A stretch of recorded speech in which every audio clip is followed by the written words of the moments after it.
इस कहानी के लेखक है धीरज कुमार सालुंके। रात का समय था।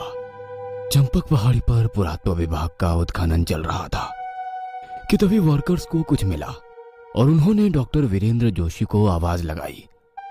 डॉक्टर वीरेंद्र जोशी उस जगह पर पहुंच गए तो उन्हें जमीन के अंदर दो कंकाल दिखाई दिए जिनके हाथों में कुल्हाड़ियां थी। इसका मतलब उस मम्मी की दंत कथा सच है। डॉक्टर जोशी खुद से ही बोले, जल्दी से इसे खोदो, पहरेदार मिल गए हैं, इसका मतलब वो मम्मी भी जरूर यहीं कहीं होगी। डॉक्टर वीरेंद्र जोशी बोले, 2 दिन बाद 25 साल पहले की बात है जब मेरे साथ ये घटना घटी। तब मैं सीनियर कॉलेज में था और दोस्तों के साथ फ्लैट में रहा करता था। हमारा 5 लोगों का ग्रुप था जिसमें मैं, सैंडी, महेश, राजेश और अन्ना थे। हर सैटरडे संडे कॉलेज को छुट्टी हुआ करती थी और हम लोग सैटरडे संडे शहर में यहाँ वहां घूमते थे। एक दिन हम लोग गली के नुक्कड़ पर बैठे थे, तभी सैंडी बोला, भाई क्यों ना इस सैटरडे हम अपने चाचा के खेत में चले। सैंडी के चाचा ने 1 साल पहले ही पास के नाग जड़वाड़ी गांव में कुछ जमीन खरीदी थी। उसने हमें बताया कि खेत में रहने के लिए एक फार्म हाउस भी है और फिशिंग करने के लिए पास ही में एक तालाब भी है और हम लोग वहां 2 दिन पार्टी भी कर सकते हैं। हम सभी को उसका प्लान बहुत पसंद आया और हमने आने वाले सैटरडे संडे सैंडी के चाचा के खेत में जाने का तय किया और तय किए मुताबिक हम सभी फ्राइडे की शाम सैंडी के चाचा के खेतों की तरफ निकल पड़े। सैंडी ने वहां पर जाने के लिए उसके पापा की जीप ली थी। शाम के 7:30 बजे हम चिंचोली गांव पहुंचे। जहां तक नजर जाए वहां तक सिर्फ गन्ने के ही खेत थे। 2 गन्ने के खेतों से गुजरता हुआ रास्ता हमें फार्म हाउस पे ले आया। फार्म हाउस गन्ने के खेतों के बीचों बीच था। चारों ओर सिर्फ गन्ना ही गन्ना था। हमने गाड़ी फार्म हाउस के आगे ही पार्क की। फार्म हाउस का दरवाजा खुला ही था। ओए दास काका, कहाँ हो भाई? सैंडी ने फार्म हाउस पे रहने वाले चाचा के नौकर को आवाज लगाई, लेकिन उसने जवाब नहीं दिया। ओए छोटे, किधर रह गया? देख मैं तेरे लिए क्या लेकर आया। सैंडी ने दास काका के छोटे लड़के को आवाज दी, लेकिन उसने भी कोई जवाब नहीं दिया।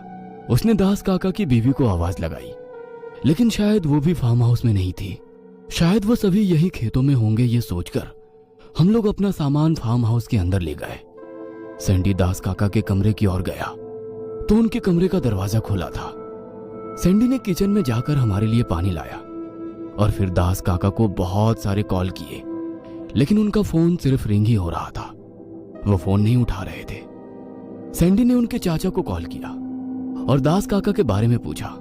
तब वे बोले कि शायद वो खेत से गांव में कुछ सामान लाने गए होंगे, कुछ देर में आ जाएंगे। हमने रात के 9:30 बजे तक उनका इंतजार किया, लेकिन कोई भी उस फार्म हाउस में नहीं आया। हमें बहुत ज्यादा भूख लगी थी और हमने खाने के लिए कुछ भी साथ में नहीं लाया था, इसलिए मैं किचन में कुछ खाने के लिए मिलता है या नहीं ये देखने चला गया तो मैंने देखा कि पतीले में चिकन बना हुआ था।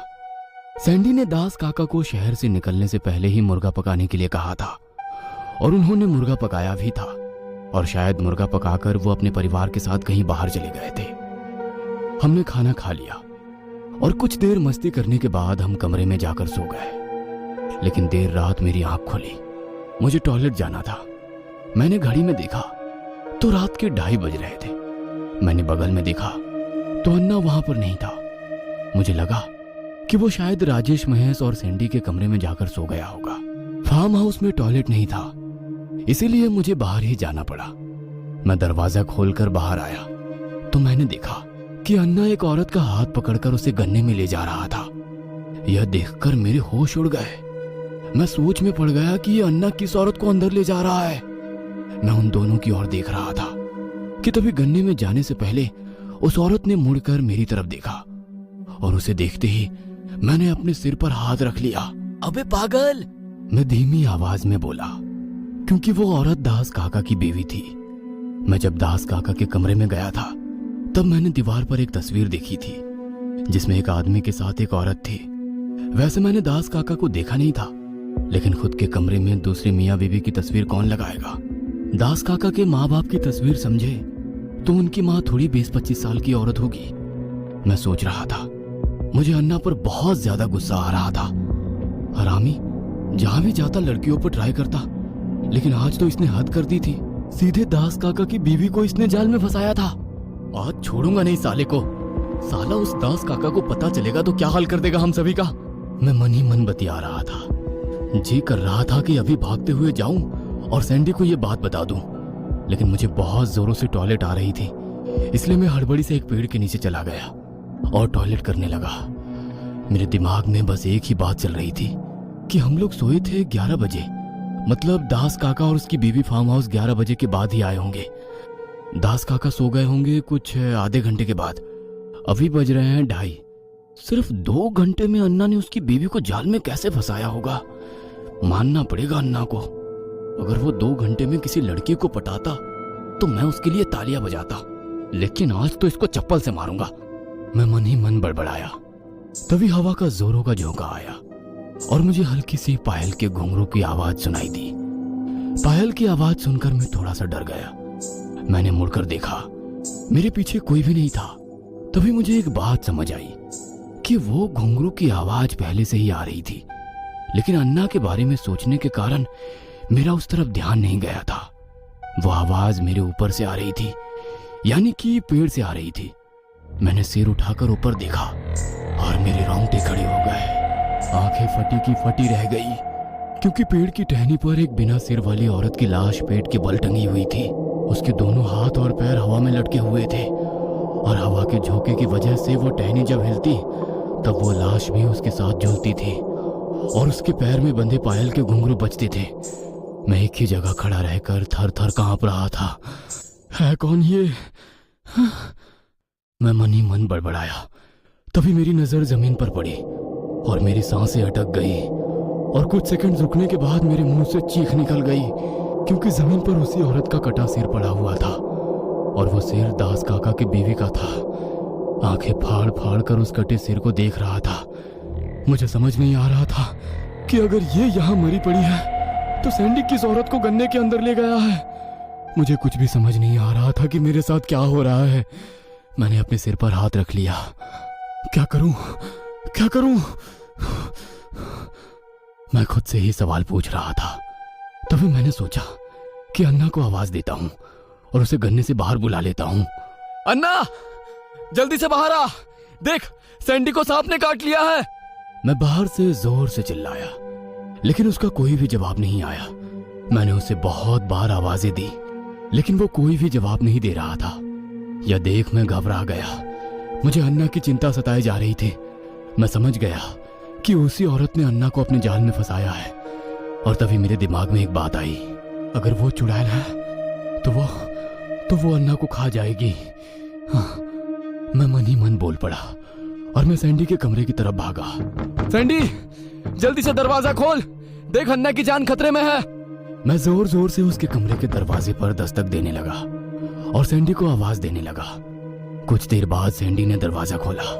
क्या है बे, क्यों गला फाड़ के अपने डैडी को जगा रहा है? उसने मुझसे कहा, अन्ना की जान खतरे में है। वो दास काका की बीवी डायन है। वो अन्ना को गन्ने के अंदर ले गई है। जल्दी से चल, महेश और राजेश को भी अपने साथ ले। मैं डर के मारे हाँफते हुए उसे बोला। यह सुनकर वो मेरी तरफ गुस्सैल नजर से देखने लगा। कुछ देर शांत रहकर वो बोला, अबे एड़े, रात के 2:45 बज रहे हैं और तेरे को मजाक सोच रहा है? वो दास काका ने सुन लिया ना कि तू उसकी बीवी को डायन बोल रहा है, तो आके तेरे को सूली पे चढ़ा देगा वो। उतने में वहाँ पर राजेश और महेश आ पहुंचे। क्या है बे, क्यों कुत्ते जैसा भौंक रहा है तू? महेश ने मुझसे पूछा। तब मैंने उनको भी अन्ना के बारे में और उस डेड बॉडी के बारे में बताया। लेकिन वो मेरी बात पर विश्वास नहीं कर रहे थे। उन्हें लग रहा था कि मैं उनके साथ मजाक कर रहा हूँ। लेकिन तभी हमें गन्ने से अन्ना की चीख सुनाई दी। वो जोर से चीखा। यह सुनकर मेरे दिल की धड़कनें बढ़ गई। देखो, मैं सच बोल रहा हूँ, उस डायन ने अन्ना के ऊपर हमला कर दिया है। मैं घबराते हुए उन्हें बोला, लेकिन वो मुझ पर हंसने लगे। वाह, क्या एक्टिंग है। सैंडी मेरी तरफ देखकर बोला और वो तीनों हंसने लगे। उन्हें लग रहा था कि मैं और अन्ना मिलकर उनके साथ मजाक कर रहे थे। मैं गुस्सा हो गया और मैंने सैंडी के मुंह पर चांटा लगाया और उन्हें बताया कि ये कोई मजाक नहीं है। सैंडी मुझ पर गुस्सा हो गया और बोला, अगर ये कोई मजाक हुआ ना तो तुझे हम सबकी अंडरवियर धोनी पड़ेगी। हाँ। ऐसा कहकर वो वहां से बाहर निकल गया। उसके साथ मैं, राजेश और महेश भी निकल पड़े। सैंडी उस पेड़ के नीचे जाकर पहुंचा और जब उसने टहनी पर झूलती दास काका की बीवी की लाश देखी तो उसके भी होश उड़ गए। महेश और राजेश तो थर थर कांपने लगे थे। हमें ये बात दास काका को बतानी होगी। सैंडी ने कहा, अबे वो फार्म हाउस में नहीं है, मैंने देखा है। हमें जल्दी से अन्ना की जान बचानी होगी। मैंने सैंडी से कहा, ऐसा भी हो सकता है कि दास ने खुद उसकी पत्नी को मार डाला और भाग गया, तभी यहाँ आए हुए वक्त से हमने उसे नहीं देखा। महेश ने कहा, बचाओ सैंडी, मुझे बचाओ। तभी गन्ने के अंदर से एक बार फिर अन्ना की चीखने की आवाज आई। वो डायन अन्ना के साथ ना जाने क्या कर रही थी। हम चारों काफी डरे हुए थे, लेकिन हमने अन्ना को उस डायन के चंगुल से बचाने की ठान ली। राजेश ने फार्म हाउस की दीवार से लगी कुल्हाड़ी उठाई और बोला, आओ मेरे पीछे। और वो गन्ने के अंदर चिल्लाते हुए भागने लगा। हम तीनों भी उसके पीछे भागे। हम गन्ने के बीचों बीच पहुंचे थे, तभी मैंने देखा कि अंदर एक छोटी सी गोल जगह है जहां पर गन्ना उगा नहीं था, और उस जगह के बीचों बीच खून से लथपथ अन्ना पड़ा हुआ है। उसके शरीर के काफी हिस्से गायब थे और उससे खून निकल रहा था। यानी कि मैं सही था, वो डायन अन्ना को खा रही थी। उस डायन ने अन्ना की गर्दन दबोची थी, इस वजह से उसके गले का पूरा मांस गायब था। उसे इस हालत में देख हम सभी की रूह कांप उठी। लेकिन तभी मेरी नजर गन्ने में खड़े एक बिजुका पर पड़ी। मैं उस बिजुका की तरफ देखने लगा। वो काफी ऊंचा था, उसका मोटा मटके जैसा मुंह डरावना लग रहा था। चूने से बनाई गई उसकी आंखें मानो हमारे तरफ ही देख रही थी। तभी मेरी नजर उसके दांतों पर पड़ी और मैं कुछ देर सोच में डूब गया, क्योंकि चूने से रंगाए उसके दांत आधे लाल रंग से रंगे हुए थे। मुझे वो बिजुका कुछ ठीक नहीं लग रहा था। हमें जल्दी से इसे हॉस्पिटल ले जाना होगा।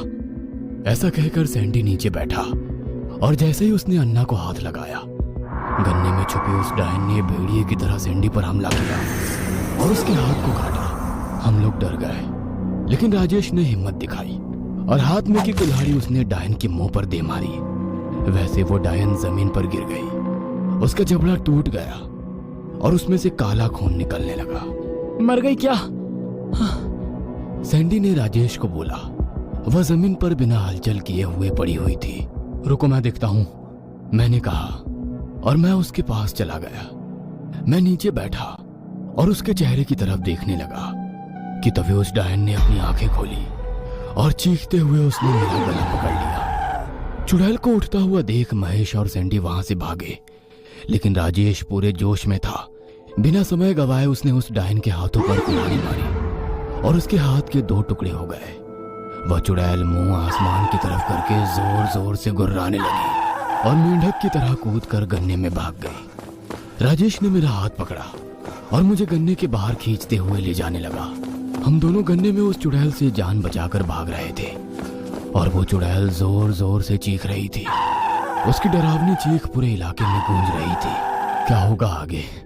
दास काका की बीवी आखिर चुड़ैल कैसे बनी? किसने मारा उसे? और वो क्यों हम लोगों के जान के पीछे पड़ी है? क्या मैं अपने दोस्तों की जान बचा पाऊंगा?